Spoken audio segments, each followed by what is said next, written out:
हमारे साथ रजत बोस तो हैं, अब फंडामेंटल राय देने के लिए एंजल ब्रोकिंग के मयूरेश जोशी भी कार्यक्रम में शामिल हो चुके हैं। मयूरेश, आपका भी स्वागत है। खरीदेंगे मेटल शेयरों को इस खबर के दम पर या इस उम्मीद के दम पर कि कुछ न कुछ ऐसे बदलाव होंगे, या तो सेफगार्ड ड्यूटी लगेगी या इंपोर्ट ड्यूटी बढ़ेगी तो घरेलू कंपनियों को राहत मिलेगी। सिर्फ राहत मिलने के दम पर इतनी खरीदारी जायज है क्या? Afternoon Anil ji, clearly I think एक सेंटिमेंटल इम्पैक्ट बिल्कुल देखने मिल रहा है मेटल स्टॉक्स में। लेकिन अगर आप कैरी फॉरवर्ड इन्वेंट्री देखते हैं फर्स्ट हाफ की ये फिस्कल ईयर में, तो 6.5 एमटी की कैरी ओवर इन्वेंट्री आ गई। इसका मतलब यही होता है कि जो डिमांड सप्लाई के डायनामिक्स हैं ये प्योरली फेवर में नहीं है स्टील कंपनियों के। जो रियलाइजेशन घटे हैं प्रॉब्ली बिकॉज ये बेंचमार्क होती है एलएमई प्राइसिंग पे, क्लियरली आई थिंक उसका एक इम्पैक्ट दिखेगा ये इन्वेंट्री जब ये निकालेंगे। तो clearly I think you're talking of offtakes being at muted level, realisation थोड़े सॉफ्ट रहेंगे। और ये खबर अगर आती भी है तो I think it will be more sentimental in nature. तो मुझे लगता है आई थिंक कोर डायनामिक्स काफी स्टील कंपनियों के सुधरने वाले नहीं है at least in the near future. और मुझे लगता है I think at least from a fundamental perspective I think I will still wait for at least a time correction to happen. तो I think I will not be hurrying into the stocks. यहाँ पर जल्दबाजी में position नहीं लेंगे ये कह रहे हैं, लेकिन आप देखिए इन स्टॉक्स में जबरदस्त तेजी बनती हुई दिखाई दी है और चौतरफा खरीदारी इस पैक में बनती हुई दिखाई दी है। लेकिन कुछ और काउंटर्स हैं जहां पर हमने देखा आज सुबह से ही काफी ज्यादा एक्शन है, उसकी हम चर्चा कर रहे थे। आप देखिए आज ग्रेविटा इंडिया जैसा काउंटर जिसमें जो रिसाइकलिंग में उतरेगा उसमें एक अच्छा स्पाइक बनता हुआ दिखाई दिया है। सिटी केबल जैसे स्टॉक्स है मिड कैप साइड पर जहां पर अच्छी तेजी बनती हुई दिखाई दी है। रजत, इन दोनों में से कोई आप चार्ट्स पर ट्रैक करते हैं क्या? देखिए, जहाँ तक ग्रेविटा इंडिया का बात है तो उसको 35 के ऊपर सस्टेन करना बहुत ज़रूरी है। अगर 35 के ऊपर सस्टेन करके ये चल पाता है तो बहुत बढ़िया मूवमेंट दिखाएगा। लेकिन जब तक 35 क्रॉस नहीं करते हैं तब तक ज़्यादा उम्मीद मत रखिए, क्योंकि दिसंबर के महीना में 2 बार उसके आसपास आके फिर क्रॉस नहीं कर पाया। तो ऐसा उसमें क्या है, ये है कि उसमें 200 डे एक्सपोनेंशियल मूविंग एवरेज है जो कि अभी उसको ऊपर जाने में रोक देते हैं। तो वो क्रॉस करने के बाद में ही आपको अच्छी मूवमेंट की गुंजाइश है और उम्मीद भी करना चाहिए। सिटी केबल 40-42 इस रेंज को पार करके अगर चल पाता है तब जाके उसमें आप कुछ अच्छी मूवमेंट देखेंगे। जब तक 40 क्रॉस नहीं करता है तब तक मैं कुछ खास उम्मीद नहीं रखता हूँ। आज के दिन अच्छा मूवमेंट दे रहा है, बहुत अच्छा है, लेकिन sustainable movement sustainable uptrend would only come after 40 is crossed. Okay, लेकिन मयूरेश, एक और स्टॉक जो एक्शन में है आज वो है श्रेय इंफ्रा। अभी अभी हम मैनेजमेंट की कॉन्फ्रेंस कॉल भी सुन रहे थे। ये बताएं कि श्रेय इंफ्रा में इतनी तेजी की वजह क्यों दिख रही है, और क्या फिर आपको लगता है कि मौका है खरीदारी का? महीने भर में 50% चढ़ा है ये share. Clearly Anil ji, I think अगर आप कोर डायनामिक्स और फंडामेंटल्स कंपनी का देखें तो येस, आई थिंक बिफोर ये जो स्टेक सेल या जो स्टेक बाइंग हुई थी, वियोम का भी एक सेल हुआ था जहाँ से 3000 करोड़ आने की उम्मीद है पोस्ट रेगुलेटरी अप्रूवल। उससे अच्छी खासी इनकी डेट कम हो जाएगी और जो इंटरेस्ट और फाइनेंस कॉस्ट है वो कम हो जाएगी। लेकिन आई थिंक जो कोर बिजनेस है probably I think that is still going under intense pressure. मुझे लगता है जो एसेट क्वालिटी के भी दबाव बैलेंस शीट पे देखने मिल रहे हैं, मैनेजमेंट ने भी एकदम साफ किया है कि in the last con call that had probably happened कि आई थिंक उस पर pressure I think slowly and steadily ease होंगे। तो मुझे लगता है ग्रेजुअल इंप्रूवमेंट देखने मिलेगी बैलेंस शीट में। Yes, I think whatever is probably happening in terms of money proceeds coming through, deleveraging होगी बैलेंस शीट पे, but clearly I think core dynamics have not changed for the company in my opinion. इसलिए I think from a fresh investment perspective at least मैं ये stock से at this juncture after such a huge rally थोड़ा सा दूरी रहूंगा। Okay, और इस बीच आपकी स्क्रीन पर जो अभी खबर आई है वो काफ़ी इंटरेस्टिंग है। फरवरी के महीने के लिए सऊदी अरब ने तेल के दाम घटाए हैं, ये बड़ी खबर है इस वक्त की जो आई है। तो सऊदी अरब की तरफ से तेल के दाम घटाने की फरवरी के महीने की जो घोषणा हुई, देखते हैं उसका किस तरह का असर दिखता है इस वक्त। और आपके सामने हम ऑयल मार्केटिंग कंपनियों के शेयरों को लेकर आएंगे ताकि आइडिया लगेगा। सबसे पहले तो सबसे ज़्यादा फायदा तो उन्हीं के लिए है कि ऑयल मार्केटिंग कंपनियों के शेयरों में HP, BP, IOC किस तरह का रुझान दिखाते हैं। बाकी ऑयल एंड गैस स्पेस के स्टॉक्स की बात अलग है। देखिए, हाँ, दिन के हाई पॉइंट के आसपास IOC पहुंचता हुआ दिख रहा है, 2.5% ऊपर है। HPCL जरूर थोड़ा सा कमजोरी के साथ कारोबार करता हुआ नजर आ रहा है और BPCL में भी मजबूती बनती हुई दिख रही है। रजत, इन तीनों स्टॉक्स में से कहीं कोई मौका बनता है खरीदारी करने का? देखिए अनिल जी, मुझको ऐसे ही बीपीसीएल अच्छा लग रहा है और उसी के चलते मैं कहूँगा कि बीपीसीएल आप डेफिनेटली खरीद सकते हैं। इसमें 907 से 910 का टारगेट रख के आप खरीदिए और 882 की स्टॉप लॉस मान के आप खरीद सकते हैं इसको। और अपार्ट फ्रॉम दीज टू, आप अगर चाहे तो इस स्पेस में आपका रिलायंस इंडस्ट्रीज भी अच्छी परफॉर्म करेगा, ऐसा ही उम्मीद है। ओके, यहाँ पर आउट परफॉर्मेंस तेल कंपनियों में देखने को मिलेगी। आप इस खबर को कैसे देखेंगे मयूरेश, और क्या फिर क्रूड ऑयल प्राइसेस के लिहाज से पर्सपेक्टिव बनता हुआ दिखाई देगा? क्योंकि कल आपको याद होगा ये ईरान और सऊदी अरब के बीच डिप्लोमेटिक टाइज टूटने के तुरंत बाद एक अच्छा स्पाइक देखने को मिला। यह अनुमान बाजार लगा रहा था कि शायद सप्लाई डिसरप्शन होगा। अब सऊदी अरेबिया कुछ अपने मसल्स फ्लेक्स कर रहा है, इन्होंने तेल के दाम काटे जरूर हैं, या फिर ये कह रहे हैं कि फरवरी में काटेंगे? नहीं, क्लियरली आई थिंक जैसे डायनामिक्स पैन आउट हो रही है और जैसे ब्रेंड की प्राइसिंग चल रही है, आई थिंक जो मेन प्रोड्यूसर्स हैं स्पेसिफिकली ऑयल प्रोड्यूसिंग नेशंस में, I think market share regain करने के लिए आई थिंक जो प्रोडक्शन आउटपुट है ये प्रॉब्ली आई थिंक मेंटेन ही रखना पड़ेगा इनको, टू प्रॉब्ली इंश्योर कि आई थिंक इनका मार्केट शेयर कोई और देश नहीं खाता। तो क्लियरली आई थिंक जैसे ब्रेंड प्राइसिंग चल रही है, मुझे लगता है I think oil marketing companies को एक पर्सपेक्टिव से देखना चाहिए, क्योंकि आई थिंक जीआरएम्स इज ऑल्सो की फंक्शनैलिटी। और जीआरएम सिर्फ क्रूड पे नहीं होता, आई थिंक कॉम्प्लेक्सिटी प्रोसेसेस पे भी होते हैं और आपके प्लांट्स पे भी होते हैं जो प्रोसेस करता है crude, heavy crude, light crude, differential जो होते हैं, जो स्प्रेड्स आते हैं, उस पे निर्भर करता है। तो मुझे लगता है अगर मुझे एक कॉल लेना ही है probably with in the OMC pack, IOC जैसे मुझे नीचे के लेवल से भी पसंद आ रहा था, आई think I am still liking that stock. जैसे इनकी नई कैपेसिटी आई थिंक जो पारादीप की रिफाइनिंग कमीशन हो गई है और फेजेस में इंप्लीमेंट होगी, आई think that capacity has Nelson complexity of 12.2, जिसका यही मतलब होता है कि जो जीआरएम्स है आगे जाते हुए बढ़ेंगे, जो इबिटा मार्जिन्स है उसमें एक 300 बिप्स की बढ़ोतरी देखने मिल सकती है, from 2.1-2.2% in FY15 close to 5.5 और 5.8% by FY17। तो मुझे क्योरली लगता है I think it's a play on how crude prices move, और मुझे लगता है आई थिंक क्रूड प्राइसेस एक रेंज में ही चलेंगे जिसका क्लियर फायदा आई थिंक ओएमसी कंपनी को मिलेगा। With in this OMC pack I think IOC because of the new commission in that has come through, मुझे लगता है की बेनिफिशियरी हो सकता है अगले 1 से 1.5 साल। चले, तो क्लियरली ऑयल मार्केटिंग कंपनियों को ही सबसे ज्यादा फायदा, और आईओसी दोनों ही जानकार कह रहे हैं कि यहाँ पर काफी ज्यादा दमखम है। 2.5% ऊपर वो काउंटर आज आपकी स्क्रीन पर साफ दिखाई दे रहा है। लेकिन कुछ और काउंटर्स देखिए जिसमें हमने देखा है पिछले आधे घंटे में काफी एक्शन बढ़ता हुआ दिखाई दिया है। इसमें टाटा कॉफी में एक अच्छा स्पाइक आता हुआ 8% ऊपर ये काउंटर आपको दिखाई देगा। ऑनवर्ड टेक्नोलॉजी जैसे काउंटर में हमने देखा है फिर कुछ तेजी बनती हुई दिखाई दी है। आज के सत्र में कई ऐसे काउंटर्स हैं जो बाजार में हमने देखा है अच्छी स्पाइक दिखा रहा है। इंडिया सीमेंट भी करीब 5% ऊपर। इनफैक्ट पूरे टाटा ग्रुप के पैक में हमने देखा है टाटा स्टील के साथ साथ बाकी काउंटर्स में भी एक्शन बढ़ता हुआ दिखाई दिया। लेकिन टाटा ग्लोबल बेवरेजेस और टाटा कॉफी पर मयूरेश फंडामेंटली स्थिति कैसी दिख रही है? क्या सलाह होगी आपकी इन दोनों काउंटर्स पर? नहीं, clearly Harshita ji, I think commodity play है और काफ़ी कुछ देखना पड़ता है in terms of how the global pricing is moving, domestic production कैसे है, और वेदर को तो आप प्रीएम्प्ट नहीं कर सकते। तो clearly I think weather also plays a very very important role in terms of how pricing moves up. तो मुझे लगता है आई थिंक एक कमोडिटी प्ले होने के कारण I think will be extremely cautious on these counters.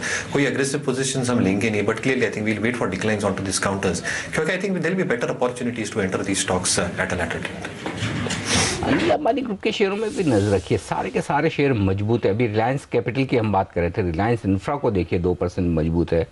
RCom अच्छा recover कर चुका है कल की कमजोरी के बाद। आर पावर 3% मजबूत है।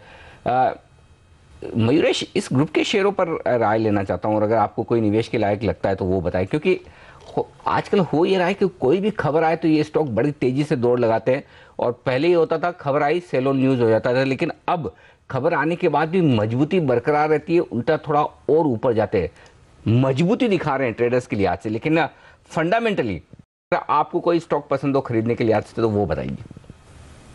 नहीं, क्लियरली आई थिंक पूरे ग्रुप में अनिल जी अगर हम देखें तो रिलायंस इंफ्रा ने एक स्टुपेंडस मूव दिया है पिछले कुछ दिनों में ही, और क्लियरली आई थिंक जो डीलेवरेजिंग स्टोरी है पूरी ग्रुप पे प्ले आउट हो रही है। आरकॉम इज डीलेवरेजिंग, खबर यही आ रही है कि आई थिंक जो रिलायंस इंफ्रा है प्रॉब्ली स्टील उसके सीमेंट एसेट्स प्रॉब्ली बेचने को देख रहे हैं। तो मुझे लगता है आई थिंक एक डीलेवरेजिंग के कारण उनकी जो स्ट्रेस है बैलेंस शीट पे वो अच्छी खासी कम हो जाएगी। लेकिन the kind of moment that we probably seen in a stock like Reliance infra, I think काफी स्टुपेंडस मोमेंट हो गई है। तो मुझे लगता है I think one really needs to wait and watch at this point of time current investment के लिहाज से.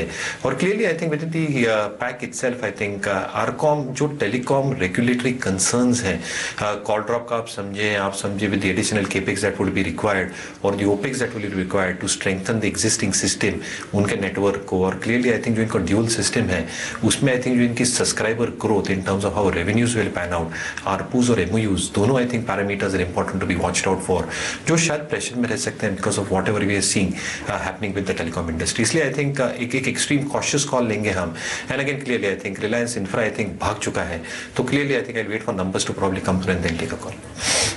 फोकस है आईजीएल के शेयर पर, ये आपकी स्क्रीन पर लेकर आते हैं. 9.5% की तेजी दिखा रहा है. दरअसल सुप्रीम कोर्ट ने आईजीएल से साफ कहा है कि एनसीआर में वो 104 और एडिशनल पंप खोले, सीएनजी पंप खोले, और उसी के बाद स्टॉक में हमने देखा एक स्पाइक बनता हुआ दिखाई दिया. 104 अतिरिक्त सीएनजी पंप खोलने को सुप्रीम कोर्ट ने कहा है और ये एनसीआर रीजन में खोले जाएंगे.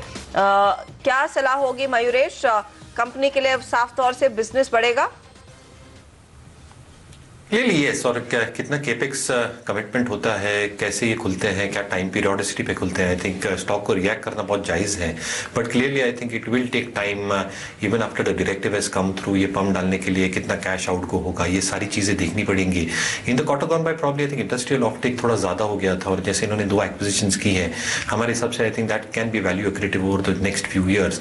क्लियरली आई थिंक सीएनजी का जैसे ऑफटेक और ये बढ़ेगा मेरे हिसाब से. आई थिंक जो रेवेन्यू रियलाइजेशंस हैं both in terms of EBITDA as well as top line, I think that should see some amount of significant improvement going forward. जो EBITDA SCM के हिसाब से हम कैलकुलेट करते हैं 9.5 to 10 rupees.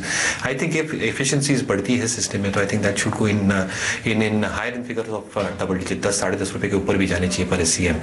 तो मुझे लगता है I think positives काफी है स्टॉक में, बट स्टॉक भाग भी चुका है. तो मेरे हिसाब से I think investors holding on to the stock hold करना चाहिए. और ये मद्देनजर रखें कि I think ये जो डायरेक्टिव आई है इसको टाइम लगेगा for numbers to start coming through, pumps to get operative and cash flows to start improving. Okay, तो ये फिलहाल राय है आईजीएल पर. 7.5% की तेजी इस स्टॉक में देखने को मिली है. लेकिन ठीक 3 बज गए हैं और अब आपके लिए लेकर आते हैं निफ्टी की स्ट्रैटेजी. सिमी भौमिक की राय सबसे पहले. निफ्टी में बिकवाली की सलाह सिमी दे रही है. टारगेट इन्होंने रखा है 7,745 से 7,730 का. स्टॉप लॉस आपको लगाना है इस ट्रेड में 7,835 पर, और ये 2 दिन का सौदा रहेगा. वहीं नीरव वखारिया ग्लोब कैपिटल के वो भी कह रहे हैं कि निफ्टी को शॉर्ट करने में ही समझदारी है. 7,820 के स्टॉप लॉस से आप करें मंदी. नीचे की तरफ 7,715 का होगा लक्ष्य. अगले 1 से 2 ट्रेडिंग सेशन में ये हासिल होते हुए दिखेगा. लेकिन रजत बॉस हमारे साथ है, ली जाए उनकी भी रणनीति. बताएं रजत, क्या करेंगे आप, लॉन्ग या शॉर्ट निफ्टी पर? निफ्टी में शॉर्ट ही जाना चाहिए. क्या निफ्टी मुझको लगता है कि 7,730 के आसपास पहुंचेगा, वही मेरा टारगेट है. और मेरा स्टॉप लॉस जो है वो 7,815 के ऊपर है. ओके, 7,815 का स्टॉप लॉस. लेकिन यहाँ पर बिकवाली की पोजीशन हमारे तीनों ही जानकार दे रहे हैं और उस पर आपने गौर करना है. कुछ और काउंटर्स पर एक बार नजर डाल लेते हैं जहां पर हमने देखा है पिछले 1 महीने में काफी शानदार तेजी आई है. और इसमें नो सरप्राइजेस होटल कंपनियां शामिल है और साथ ही साथ चीनी कंपनियां शामिल है. पहले चीनी स्टॉक्स आपके लिए हाजिर करते हैं जहां पर हमने देखा है पिछले 2 महीनों में आउट परफॉर्मेंस देखने को मिला. लगातार तेजी का मूड बना है इन काउंटर्स में. आज के लेवल्स है 1-1.5% की तेजी. शक्ति शुगर, द्वारिकेश, ये सब दिखा रहे हैं. लेकिन एक कंसिस्टेंट प्ले रहा है. पिछले 2 महीनों में आउट परफॉर्मेंस देखने को मिला. आप देखिए द्वारिकेश चीनी 58% भागा है शेयर. शक्ति शुगर में 57% के रिटर्न्स मिले हैं. उत्तम शुगर, अवध शुगर में भी 40% तक की कमाई हुई है. और यहां पर अगर आप वो बिगर बॉयज देखें, श्री रेणुका, बलरामपुर चीनी, उसमें 20-25% के रिटर्न्स मिलते हुए दिखाई दिए हैं. अब यहां से आगे मुझे ये बताइए मयूरेश, क्या मौका अब भी है इन चीनी काउंटर्स में तेजी आने का? क्योंकि ग्लोबली यही माना जा रहा है कि चीनी की शॉर्टेज होगी, उससे प्राइसेस में और इजाफा बनता हुआ दिखाई देगा. क्या ये स्टोरी अब भी रिटर्न कमाएगी निवेशकों के लिए? Clearly Harshita ji, I think sugar cycle 2 से 3 साल का साइकिल रहता है और ऑन ऑफ साइकिल रहता है. तो मेरे हिसाब से I think coming sugar season या क्रशिंग सीजन में I think it should start turning favourable for a lot of the sugar companies. जो अभी का हमने मूव देखा है probably it is lot to do with expectations. और जैसे ब्राजीलियन आउटपुट एक वीकन हुआ है और जैसे रियलाइजेशंस फर्म अप हुई है even in the domestic market, मुझे लगता है I think the price correlation in terms of what has happened with the stocks एक ऑब्वियस रिएक्शन थी. गोइंग फॉरवर्ड मेरे हिसाब से I think once the excess inventory जो 9.5 मेट्रिक टन्स की थी, आई थिंक वो एक बार कंज्यूम हो जाती है in the coming year with mandatory exports of around 3 MT. मेरे ख्याल से I think with production numbers expected to go down in the coming sugar season, मेरे ख्याल से I think realisations should firm up in the coming year, but clearly I think कितना बढ़ेंगे, क्या proportion में बढ़ेंगे, ये देखने के लिए I think you will have to wait out for 2 to 3 quarters. But clearly I think with the price increase that we have seen at least in terms of realisations, sugar कंपनियों के आई थिंक जो fortunes है ये I think that will change थोड़ा. I think जो working capital constraints है वो कम हो जाएंगे. हालांकि जो मेन मुद्दा है इन टर्म्स ऑफ सब्सिडी पे outs for lot of the sugar companies, क्योंकि काफी कंपनीज की बैलेंस शीट एकदम वॉर्न आउट सिचुएशन में है, तो मुझे लगता है एक बहुत सिलेक्टिव अप्रोच रखना पड़ेगा, किसी को रखना ही है तो मुझे लगता है आंध्रा शुगर जैसा स्टॉक देखा जा सकता है, क्योंकि it's a mix both on sugar and caustic soda, जिसकी prices I think are quite stable at this point of time. So Andhra sugar is something that okay, Andhra sugar एक पिक रहेगा जिससे आगे भी तेजी की मूड बनता हुआ दिखाई देगा. काफी आउट परफॉर्मेंस देखा गया है वैसे चीनी काउंटर्स में पिछले 2 महीनों में. लेकिन एक बार फिर आईजीएल आपकी स्क्रीन पर लेकर आएंगे, जैसे हमने आपको कुछ ही देर पहले बताया, और ये जानकारी सुप्रीम कोर्ट के हवाले से आई है कि सुप्रीम कोर्ट ने आईजीएल को ये निर्देश दिए हैं कि दिल्ली में अतिरिक्त सीएनजी पंप इंस्टॉल किए जाए, शुरू किए जाए. लगभग 104 और अतिरिक्त पंप्स की जरूरत होगी. अब देखिए इसका असर क्या पड़ रहा है. आईजीएल में तो 6% की तेजी है. गुजरात गैस में भी हमने देखा है करीब 6% का इजाफा, और एवरेस्ट कांटो जैसे स्टॉक्स में भी हम देख रहे हैं करीब 16% की तेजी. ये सारे सीएनजी रिलेटेड बिजनेसेस में कंपनियां हैं, लेकिन ज्यादा फायदा मेरे ख्याल में आईजीएल के हाथ ही लगता हुआ दिखाई देगा. अब टेक्निकली बताइए, अगर इस खबर पर ट्रेड करना है रजत, क्या कॉल रहेगा, आईजीएल, गुजरात गैस या एवरेस्ट कांटो लें? हर्षदा ऑलरेडी 563 का जो भाव देख के आया आईजीएल, वो एक फिबोनाची टारगेट मीट करके आ चुका है. 563 से लेके 585 एक सप्लाई जोन बनेगा. ये medium term short term Fibonacci projections के द्वारा मैंने बनाया, और उसी लेवल से ये रिएक्ट करके नीचे आया. तो फिलहाल का फ्रेश खरीदारी आईजीएल में करने की गुंजाइश नहीं है. एवरेस्ट कैंटो सिलेंडर बेस्ड है, उसमें 16% की मूवमेंट ऑलरेडी हो चुका है. तो बाजार is I mean our markets have become pretty efficient, very fast discounting. जो डिस्काउंटिंग करना था वो कर चुके हैं, अभी लेने जाएंगे इसमें आपका रिस्क बढ़ सकता है. ओके, तो फिलहाल इंतज़ार करें थोड़ा करेक्शन का. बढ़े हुए शेयर है ये, और ये राय है इस वक्त. लेकिन इस वक्त आप देखें बाजार में काफ़ी शांत कारोबार होता हुआ दिख रहा है. एक्चुअली यूरोप के बाजार मजबूत है, लेकिन डाउ फ्यूचर्स जिस तरह से 70-75 अंक नीचे ट्रेड करते हुए दिख रहे हैं, शायद हमारा कॉन्फिडेंस इस वजह से तेज़ी की तरफ नहीं आ पा रहा है, और भारतीय बाजार थोड़ा सुस्ती में कारोबार करते हुए दिख रहे हैं सेंसेक्स और निफ्टी पर. लेकिन मिड कैप शेयरों में अब भी 0.1% की तेजी बरकरार है. एक स्टॉक जो कुछ देर मेरे ख्याल से पिछले आधे पौन घंटे में एक्शन में आता हुआ दिखा है, वो है इंडिया बुल्स रियल एस्टेट, और इस पर राय लेना चाहता हूँ मैं आपसे रजत. क्या टेक्निकली ये स्टॉक कुछ मजबूत दिख रहा है? क्योंकि मुझे जहाँ तक याद है 60-62 की रेंज में चला करता था ये स्टॉक कुछ दिनों पहले तक, यहाँ से 65-66 की रेंज में आया है. खरीदने का मौका है? कोई टेक्निकल ब्रेकआउट दिख रहा है क्या इस काउंटर पर? इसमें आप छोटी रेंज के लिए खरीदारी करना चाहे तो डेफिनेटली खरीदारी का मौका है, क्योंकि ये 65 के ऊपर सस्टेन करने से, स्पेशली 67 के ऊपर सस्टेन करने से 72 से 75 तक एक बार ऊपर की तरफ मूवमेंट हो सकता है. और इसका सपोर्ट बहुत बढ़िया सपोर्ट है 63 के आसपास में, जहां पे सिर्फ 200 डे ही नहीं, medium term short term moving averages are also located. क्योंकि तब आप जानते हैं कि 63 के नीचे अब ये तुरंत नहीं जाएगा, और ऊपर में मूवमेंट दे तो 72 से लेके 75 तक चल सकता है. ओके, 72-75 तक की लेवल्स देखने को मिलेंगे. इंडिया सीमेंट रजत, एक और काउंटर जो हमने देखा है अच्छी तेजी में है, और वायदे बाजार में हमने देखा है यहाँ पर करीब 6.5% का इजाफा भी बनता हुआ दिखाई दिया है. पूरे संकेत की नई तेजी की पोजीशन बन रही है, क्या लेंगे आप? इंडिया सीमेंट अच्छा लग रहा है. इसमें मूवमेंट एक बार ऊपर में अगर चलना चालू करे और 104 के ऊपर सस्टेन हो जाए तो 113 से लेके 117 तक का एक बार टारगेट बन जाता है, लेकिन 104 पर करना चाहिए. 104 इसलिए मैं बोल रहा हूँ कि 3 दिन पहले आप ये जो इंडिया सीमेंट का काउंटर ये 101 रुपया 70 पैसा के ऊपर में सस्टेन किया, तो उसके 2 रुपया ऊपर दे दे तो ये लगेगा कि हाँ टेकआउट जो ब्रेकआउट होता है वो सस्टेनेबल ब्रेकआउट होगा, तब 10 रुपया का ऊपर में मूवमेंट आपको मिल जाएगा. और इसकी चार्ट की स्थिति शॉर्ट टर्म और मीडियम टर्म के चलते अच्छा है, लेकिन लॉन्ग टर्म में ये रेंज बाउंड काउंटर है. लेकिन इंडिया सीमेंट पे पिछले हफ्ते भर में काफ़ी अच्छा एक्शन होता हुआ दिखा है. 100 के पार निकल गया ये शेयर. आज अचानक से ध्यान नहीं आया, क्योंकि मेरे ख्याल से 80 रुपये के आसपास ट्रेड किया करता था ये स्टॉक हफ्ते 10 दिन पहले तक. काफ़ी अच्छा एक्शन हुआ, और पिछले सीरीज़ में मैंने ये नोटिस किया था हर्षदा, ये वायदा कारोबार के बैन में भी था ये शेयर, और बैन से बाहर निकलने के बाद अच्छी तेजी हुई इसका। काफी ज्यादा एक्शन, और पिछले 3-4 ट्रेडिंग सेशन में हमने देखा कि लगभग 18-19% तक की तेजी इसमें बनती हुई दिखाई दी है। तो काफी दमखम के साथ स्टॉक ट्रेड कर रहा है। क्या फंडामेंटली भी आपको लग रहा है यहाँ पर कुछ ऑप्टिमिस्टिक माहौल है, सकारात्मक माहौल है मयूरेश इंडिया सीमेंट में?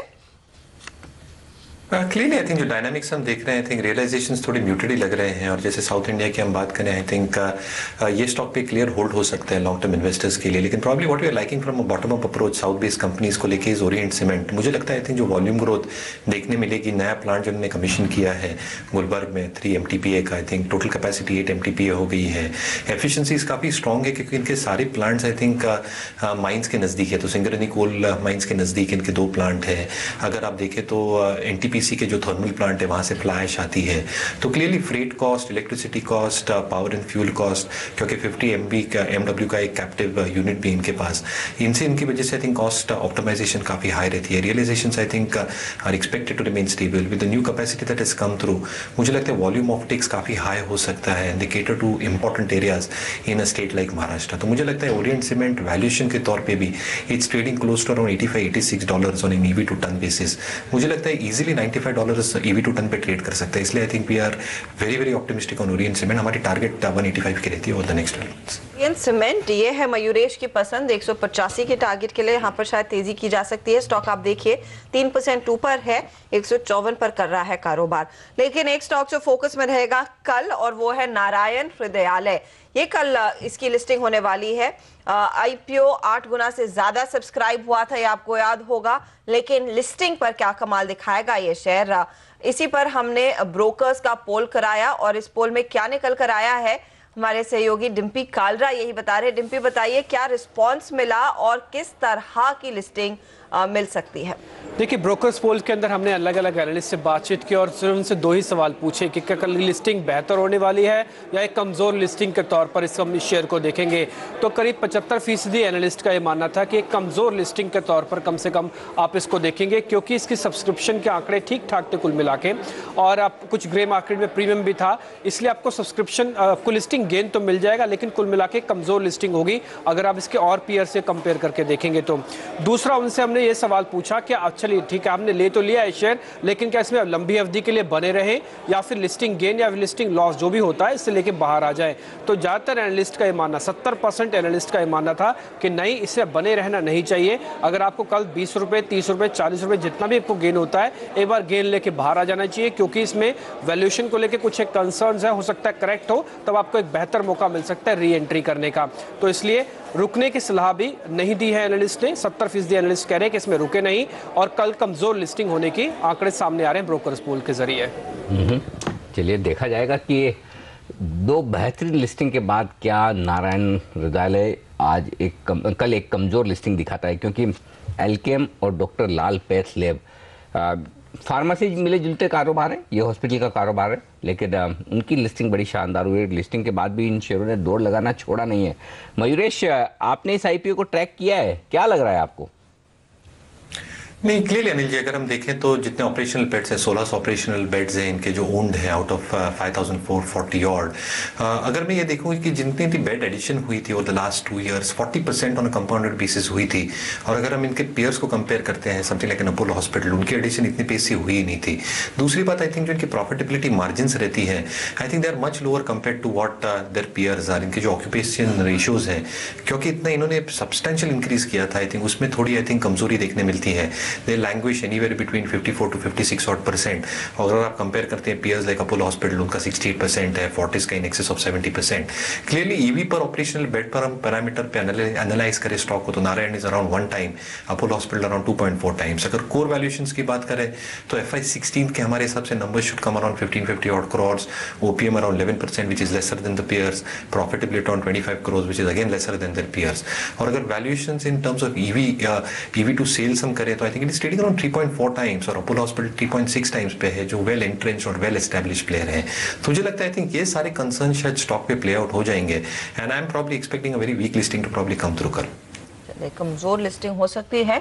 आप देखिए बाकी हॉस्पिटल शेयर इसके सामने कैसे कारोबार कर रहे हैं। फोर्टिस में आज 1.5% की बढ़त और इंद्रप्रस्थ मेडिकल में भी हमने देखा है करीब 1.5% का इजाफा बनता हुआ दिखाई दे रहा है। तो बाजार में हमने देखा है मिड कैप काउंटर्स की ही आज कहानी है जो काफी चमक रही है। लेकिन इस बीच आप देखिए सोने के भाव, इसमें कुछ चमक बड़ी है। लास्ट टाइम हमने देखा था 1 बजे के आसपास सिर्फ 22 रुपए की बढ़त देखने को मिल रही थी, लेकिन एनसीडीएक्स पर सोने के वायदे में अब हम देख रहे हैं जो चमक है वो बड़ी है। लगभग 90 रुपए का इजाफा इस समय ट्रेड में दिखाई दे रहा है, तो वहां पर क्लियरली एक्शन बना हुआ है। कुछ और काउंटर्स आपके लिए हाजिर करते हैं जहां पर हमने देखा है आज मौका रहेगा पैसे लगाने का और कल कमाई होगी, यानी कि BTST या फिर STBT, ये कॉल्स आपके लेकर आते हैं। और हमने एक बात की है 3 जानकारों से, देख लेते हैं उन्होंने क्या स्टॉक्स सुझाए हैं। मनोज सचदेवा की राय सबसे पहले, क्रॉम्पटन ग्रीव्स खरीदने की टारगेट इन्होंने दिया है 210 का, स्टॉप लॉस लगाइए 193 में और ये फ्यूचर्स में सौदा लेने की सलाह है। वहीं एशियन पेंट के फ्यूचर में भी खरीदारी ही करें, टारगेट रहेगा 930 का और स्टॉप लॉस 895 पर। आशुतोष शर्मा के BTST कॉल्स बता दूं, STBT कॉल से एक्चुअली उन्होंने इंडिया सीमेंट बेचने की राय दी। ये बड़ी इंटरेस्टिंग है क्योंकि इंडिया सीमेंट का स्टॉक तो बड़ी तेजी के साथ ट्रेड कर रहा है, लेकिन 104 का स्टॉप लॉस उनका है और उन्हें लगता है 98 पर कल आपको ये मंदी की पोजीशन काटने का एक मौका मिल सकता है। लेकिन साथ ही जिंदाल स्टील भी, ये इंटरेस्टिंग है, आशीष बड़े कॉन्ट्रैक्ट को ले रहे हैं आज। जिंदाल स्टील भी उन्होंने बिकवाली की राय दी जो 3.5% मजबूत है। उन्हें लगता है कि ये भी नीचे आना चाहिए स्टॉक, आपको 9320 का उनका टारगेट है, 9780 का स्टॉप लॉस है। चलिए रजत बॉस हमारे साथ हैं और रजत से भी पूछा जाए, रजत BTST या STBT? देखिए जो BTST कॉल मैंने आपका रिसर्च डेस्क को भेजा था वो आपके संग हम ऑलरेडी डिस्कस कर चुके हैं। उसमें रिलायंस शामिल था। रिलायंस में 994 का स्टॉप लॉस में रिलायंस लेना चाहता था। रिलायंस मेरे ख्याल से 1022 1034 ये दोनों टारगेट मान के चलते हैं। लेकिन फिलहाल जब BPCL मैं यूज़ ही कर चुका हूँ तो आपका अगर इजाज़त हो तो मैं आपके लिए एक STBT कॉल है जो कि आप उसको भी क्वेश्चन करेंगे कि ये कैसे मैं दे रहा हूँ। Tata steel short cell, stop above 282, इसमें इसीलिए शॉर्ट करना चाहूँगा तो ये बोलना चाहिए कि मैं क्यों इसमें शॉर्ट लेना चाह रहा हूँ। अनिल जी टेक्निकल्स में एक रूल है, वो रूल ये है कि पहला बार जब 200 डे मूविंग एवरेज को एक काउंटर टेस्ट कर रहा है या टेस्ट करने के एकदम नज़दीक पे आ चुका है तो वो बाई सिग्नल नहीं होता है। वो पहला जो अपस्विंग है उसका करेक्शन आने की संकेत दिखा देते हैं। तो यही इस बार टाटा स्टील में हो रहा है। 280 में इसका 200 डे एक्सपोनेंशियल मूविंग एवरेज है। इसको इस लेवल पे शॉर्ट करने के बाद में इसमें यहाँ से नीचे 255 तक की एक करेक्शन होने की पॉसिबिलिटीज दिख रहे हैं। उसमें आपको लेना आप उस टाइम पे लीजिए, ये जब पार करके निकल जाएगा तब अच्छी तेजी मिलेगा। लेकिन फिलहाल ये जो मूव देख रहे हैं ये फाइनल एग्जॉस्शन मूव हो रहा है। और ऐसा भी सितंबर के महीना में सेफगार्ड ड्यूटी इम्पोज करने के बाद में खास कुछ हुआ नहीं, फिर अब सेफगार्ड ड्यूटी इम्पोज करेंगे, क्या कर लेंगे, इसमें कुछ खास होने वाला नहीं है। जितना वो इम्पोर्ट ड्यूटी लगाएंगे वो चाइना अल्टीमेटली डंप तो करेगा ही, वो और कम कर देगा। तो ये जो तेजी है ये आज के लिए बहुत अच्छा है, बट सस्टेनेबल मुझको समझ में नहीं आ रहा है। एक बार फिर वो टारगेट बता पाएंगे इस फिर सेल साइड की स्ट्रैटेजी में टाटा स्टील पर? सेल साइड का स्ट्रैटेजी एक पोजिशनल ट्रेड लीजिए, 282 283 के ऊपर में स्टॉप लगाइए, 265 and 257 are the 2 targets for you. तो चलिए एक चीज तो साफ दिख रही है हर्षदा, जो आशुतोष भी बोल रहे थे, जो रजत भी कह रहे हैं, वो कि अगर मेटल शेयरों में आपको बड़ा पैसा मिल रहा है, बन रहा है, अगर आपने खरीदे तो फिर मुनाफा वसूली करनी चाहिए। अब दिक्कत एक ही है, अगर गलती से कहीं कोई अनाउंसमेंट आ गया तो फंस गए। तो रजत फिर ये कहना ठीक है ना, अगर अनाउंसमेंट आ जाता है तो कल सुबह टॉप बनेगा और नहीं आया तो ये टॉप बन गया, यही आप कह रहे हैं ना? अगर ये एकदम सही कहा आपने कि अनाउंसमेंट के साथ कल टॉप बन सकता है, या तो कोई अनाउंसमेंट नहीं आया तो आज ही ये जो लेवल दिखा कल गैप डाउन होके खुल जाएगा, इसकी पॉसिबिलिटीज है। बट ये रूल जो आपको मैंने अभी अभी बताया कि 200 डे पहला बार जब टेस्ट होता है, या ऊपर से बुल मार्केट में ऊपर से नीचे, या बेयर मार्केट जो स्टील में चलता था उसमें नीचे से ऊपर में, एक बार वहाँ पे मुनाफा वसूली कर ही लेना चाहिए आपके लिए। माना आप जो कह रहे हैं वो सेफ साइड प्ले है तो वही कर लीजिए, कल शॉर्ट करेंगे वो भी कर सकते हैं। ये फिलहाल राय है टाटा स्टील पर। जैसे रजत ने बोला कि 282 का स्टॉप लॉस लगाइए, पहला टारगेट बिकवाली का ये कॉल है 265 और उसके बाद 257 पर। लेकिन कुछ और काउंटर्स जिसमें हम देख रहे हैं अच्छी खासी तेजी बनी है।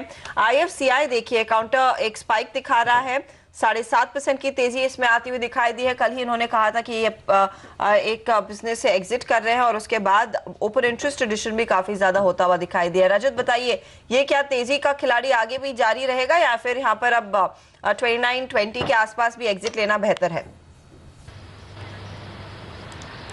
इस काउंटर में मैं एग्जिट लेने का ही सलाह दूंगा, क्योंकि ये मुझको उतना अच्छा नहीं लग रहा है। इसका तेजी 2-3 दिन सस्टेन करने दीजिए, फिर देखेंगे। क्योंकि आज जहां पहुंचा है ये देख के तो बहुत अच्छा लग रहा है कि ऊपर की तरफ चलेगा, लेकिन मोमेंटम इंडिकेटर्स इसका प्राइस मूवमेंट को साथ नहीं दे रहे। तो हम यही बोलना चाहेंगे कि इसमें भी मुनाफा वसूली कर लीजिए एक बार।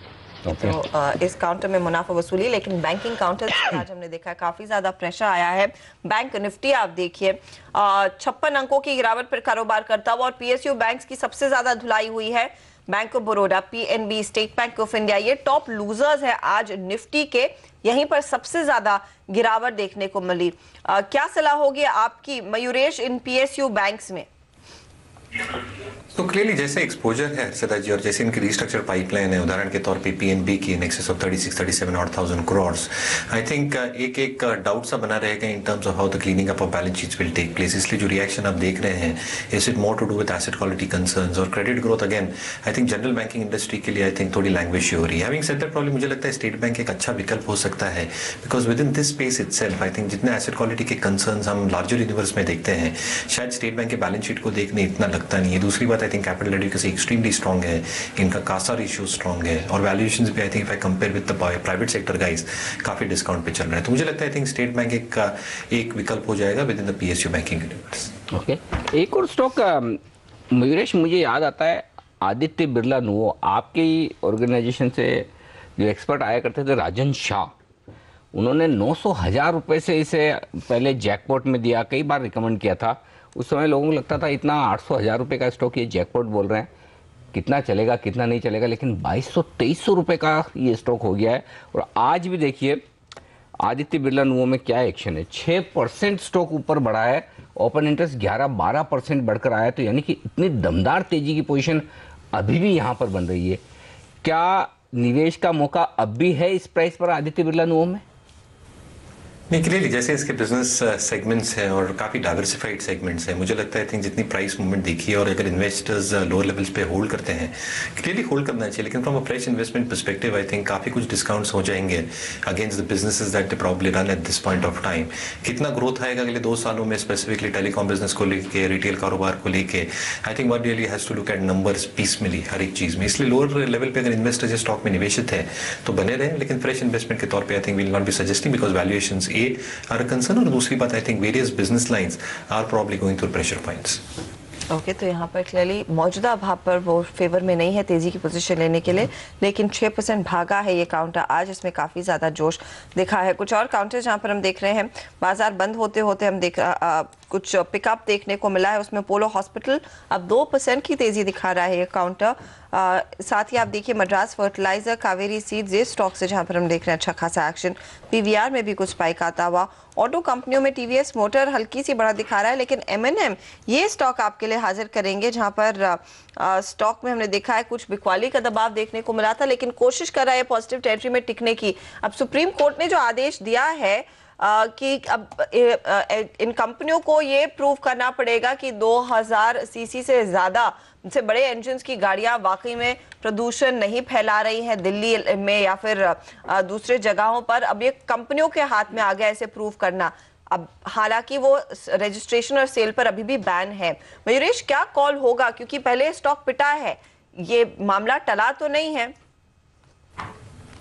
So clearly I think Delhi की हम बात करें तो 2% होता है जैसे मैनेजमेंट में दर्शाया है, बट क्लियरली अगर हम देखते हैं कि इनकी जो कोर बिजनेस सेगमेंट्स है, फार्म इक्विपमेंट सेगमेंट जो ट्रैक्टर्स को कैटर करता है, वहाँ पे एक डीग्रोथ दिखी है वॉल्यूम्स में, और वहाँ पे meaningful pickup quarter on quarter या मंथ ऑन मंथ वो भी नहीं करते हैं, क्योंकि आई थिंक एमएसपी इंक्रीजेस इतनी नहीं हुई है। Again I think the kind of expectations that one really has from tractor pickup FY16 के लिए वो भी म्यूटेड है। यूवी सेल्स और उनकी जो यूटिलिटी व्हीकल सेल्स है वहाँ पे भी आई थिंक थोड़ी दिक्कतें हो रही है। तो मुझे लगता है clearly I think competition is warming up in this segment itself, और मुझे लगता है I think valuations is the only saving grace for a stock like M&M।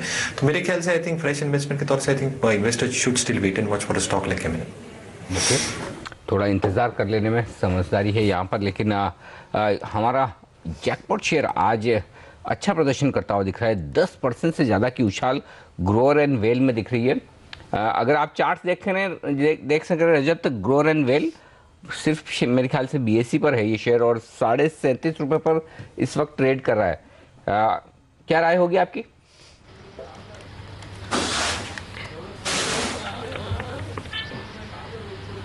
मिल रहे हैं आपको ये इसके काउंटर मैंने नहीं मिल नहीं रहा है। हाँ, ये खाली BSE पर ही है मेरे ख्याल से, इसी वजह से आपके लिए थोड़ा मुश्किल काम है। चलिए कोई बात नहीं, लेकिन स्टॉक में काफ़ी बढ़िया एक्शन इस वक्त आता हुआ दिख रहा है साफ तौर पर।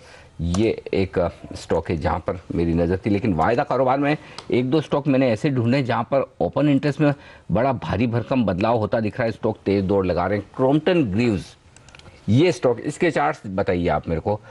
5-5.5% स्टॉक बढ़ा है यह आज के सेशन में, 23% ओपन इंटरेस्ट में इजाफा हुआ है। तो दमदार तेजी की पोजीशन यहाँ पर बनती हुई दिख रही है। इसके लिए क्या लेवल्स अहम है? 200 पर ट्रेड कर रहा है अभी। देखिए, क्रॉम्पटन ग्रीव्स 191 से लेके 194 का स्तर पार करने के बाद में एक तेजी आता है। आपको याद होगा अनिल जी, पहले ये 202, 204 से जब नीचे गिरता था, 191 से 94 के आसपास आने के बाद में इसका मंदी खत्म हो जाता था। तो अभी यही उम्मीद कीजिए कि ये 202 से 204, 205 तक टेस्ट करेगा। वो पार करने के बाद में अगर सस्टेन हो पाता है तभी इसका तेजी चलेगा, नहीं तो ये range bound by weakness sell strength. और अभी क्या है कि ये मिड लेवल पे पहुंच गया है। यहाँ पे आपको जितना स्टॉप लॉस लगाना पड़ेगा उसका उतना या तो उसके थोड़ी सी कम नाफा होने की गुंजाइश है। तो इस लेवल पे ट्रेड लेने से थोड़ा रिस्क रिवार्ड रेशियो स्क्यूड हो जाता है।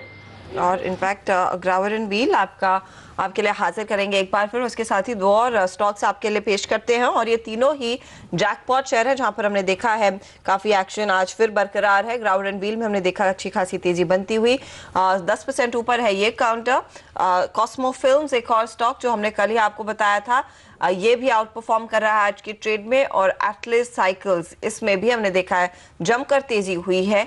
ये दोनों काउंटर्स भी CNBC आवाज के जैकपॉट शेयर रहे हैं। तो आपकी स्क्रीन पर वो आते हुए जहां पर आज अच्छा मोमेंटम देखने को मिला है, इन स्टॉक्स पर भी आपकी नजर होनी चाहिए जहां पर काफी तेजी बनी है। लेकिन कुछ और काउंटर्स देखिए जिसमें हम देख रहे हैं अच्छा खासा स्पाइक। एडलैब्स एंटरटेनमेंट में एक अच्छा इजाफा बनता हुआ 6.5% की तेजी इस स्टॉक में देखी गई है, और ये दोपहर बाद ही काउंटर कुछ एक्शन पकड़ रहा है। साथ ही नेटको फार्मा में भी हमने देखा है वॉल्यूम पिकअप अच्छा खासा है, 5.5% की तेजी इस स्टॉक में देखी गई है। नेटको फार्मा काफी दिनों बाद इस तरह की तेजी दिखा रहा है। मयूरेश, क्या सलाह है? नहीं, हर जगह हम कवर नहीं करते तो टिप्पणी नहीं देते। कोई नहीं। रजत, अगर चार्ट्स आपके सामने हाजिर हो, 595 पर ट्रेड कर रहा है ये counter. Could you repeat the counter? नेटको pharma.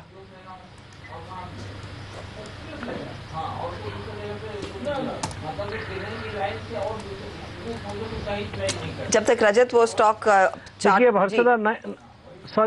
बताइए। नेटको फार्मा के लिए मैं यही कहूंगा कि ये जिस रेंज पे है अभी करीबन 587 के ऊपर सस्टेन कर रहा है। That means it has given a small breakout, but 597 के ऊपर जब सस्टेन करेगा तब ये 26 नवंबर के जो हाई है उसको पार करके चलेगा। फिलहाल जो स्टॉक थोड़ी सी ये तेजी के मतलब it was in an uptrend, and this uptrend is likely to continue once it sustains above 587, but it would be better if it were to stay above 597. 595 पर फिलहाल ये कारोबार कर रहा है काउंटर। आखिरी 1 मिनट आप देखिए सेंसेक्स निफ्टी में हल्की सी गिरावट है, लेकिन 7,780 के आसपास निफ्टी कारोबार कर रहा है। पूरा जोश आज के सत्र में देखने को मिला है मिड कैप काउंटर्स में, वो आपकी स्क्रीन पर लेकर आते हैं। मिड कैप इंडेक्स 100 पॉइंट ऊपर, SREI इंफ्रा, श्रेय इंफ्रा 8.5% की तेजी दिखाता हुआ। SR शिपिंग में आज हमने देखा 8% के गेंस, लैंडको इंफ्रा फिर भागता हुआ, लेकिन मेटल काउंटर्स में सबसे ज्यादा बढ़त देखने को मिली और खासतौर से वो छोटी मेटल कंपनी आपके लिए हाजिर करेंगे। दिग्गज में आपने देखा है टाटा स्टील आउट परफॉर्मर था, लेकिन छोटे मेटल काउंटर्स में Sunflag iron, Bhushan steel, Kalyani steel, उत्तम गालवा, इन सब ने हमने देखा है अच्छे वॉल्यूम्स पर खरीदारी होती हुई दिखाई दी है।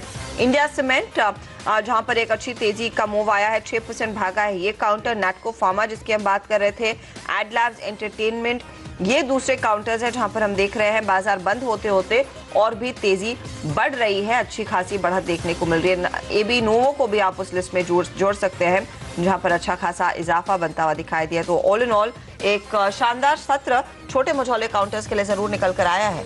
बिल्कुल, और एक्चुअली हर्षा स्क्रीन को देखकर कहीं लग नहीं रहा है मंदी है। मतलब आप 2-4 निफ्टी के शेयर छोड़ दो जहाँ पर थोड़ी बहुत कमजोरी, उसमें भी बैंक्स हैं, BOB, PNB, SBI, ये 3 छोड़ दीजिए। और इसके अलावा ये सरकारी कंपनियां, कोल इंडिया, पावर ग्रिड, जिन्हें कोई देखता नहीं है, दोनों ऐसे स्टॉक है जिसमें किसी का इंटरेस्ट नहीं है। तो एक तरफ आपके बैंक, उसके अलावा थोड़ा टाटा मोटर, थोड़ा लीवर, ये 5-6 स्टॉक के अलावा बाजार में कहीं मंदी नहीं है। आप देखिए कितने स्टॉक्स ऐसे हैं वायदा कारोबार में जो आज 5-5, 7-7% बढ़े हैं। SAIL, IFCI, India cement, IGL, Hexaware, लंबी लिस्ट है पावर कंपनी की, मिड कैप शेयरों की, और इन्हीं के दम पर आप देखिए लगभग 1% मिड कैप इंडेक्स आज उछला है इस खराब बाजार में भी। बैंक निफ्टी कमजोर है, लेकिन बाकी कहीं कोई कमजोरी का संकेत नहीं है। मेटल इंडेक्स में 3% की तेजी है, ऑयल एंड गैस में 2% की, 0.25% की तेजी है। रियल एस्टेट स्टॉक्स भाग रहे हैं, इतनी तेज दौड़ लगा रहे हैं। HDL देखिए 5.5% आज फिर से ऊपर हुआ है। इस तरह की माहौल में, वो भी ग्लोबल मार्केट्स में इतनी अनिश्चितताएं, उसके बावजूद 1050 शेयर मजबूती के साथ बंद हो रहे हैं, तो ये वाकई में काफ़ी बेहतरीन ट्रेडिंग सेशन कहा जाएगा। तो सेंसेक्स निफ्टी को मत देखिए, बाजार के अंदर की फील लेनी है तो बहुत ही मजबूती वाली। जैसे कहते हैं ना कि ब्रॉडर मार्केट ने परफॉर्म किया है, बाकी शेयरों ने परफॉर्म किया है, भले ही इंडाइसेस ने इतना ज्यादा इजाफा नहीं दिखाया हो, सूचकांकों में एक्शन नहीं, लेकिन छोटे मझौले काउंटर्स में पूरा एक्शन है। फिर इस क्लोजिंग पर रजत बताइए कल की क्या रणनीति होगी? ये क्लोजिंग पे कल की रणनीति आपको दिखना चाहिए कि कल खुलने के बाद में फिर 78.10 के ऊपर निफ्टी जा पाता है या नहीं। अगर नहीं जा पाता है तो देखिए 77.70 के नीचे जाता है। 77.70 के नीचे जाने से एक बार 7,730 जो मैंने टारगेट दिया था उसी को टेस्ट होने की माहौल बन जाएगा। बट हम अनिल जी के बात से सहमत है, इसीलिए कि बैंक्स को छोड़ दीजिए और कुछ काउंटर्स जहां पे आज वीकनेस था उसको छोड़ने के बाद में हो सकता है कुछ टेलीकॉम काउंटर्स या तो बैंक काउंटर्स, बारिंग दैट सच्ची में इतना मंदी नहीं समझ में आ रहा है। और ये मंदी अभी स्टॉक स्पेसिफिक मूवमेंट ही उम्मीद करना बेहतर होगा। बिल्कुल, तो ये रहा है इस वक्त रजत की स्टॉक स्पेसिफिक एक्शन। रजत मेरे ख्याल से यही कहना चाहते हैं कि स्टॉक स्पेसिफिक एक्शन पर फोकस कीजिए। तो रजत के जो BTST कॉल्स हैं, STVT कॉल्स हैं, उनमें दिमाग लगाइए, बजाय सेंसेक्स निफ्टी को देख कर कंफ्यूज हों कि ये तो नीचे दिख रहे हैं, बाकी सब कुछ ऊपर है। तो ये ऐसे ही चलने वाला है बाजार। बहुत बहुत शुक्रिया रजत आपका, मयूरेश आपका, हमारे लिए वक्त निकालने के लिए और आखिरी सौदा में हमारे साथ जुड़ने के लिए शुक्रिया। और अब देख लेते हैं स्टॉक 2020 में आज हमारे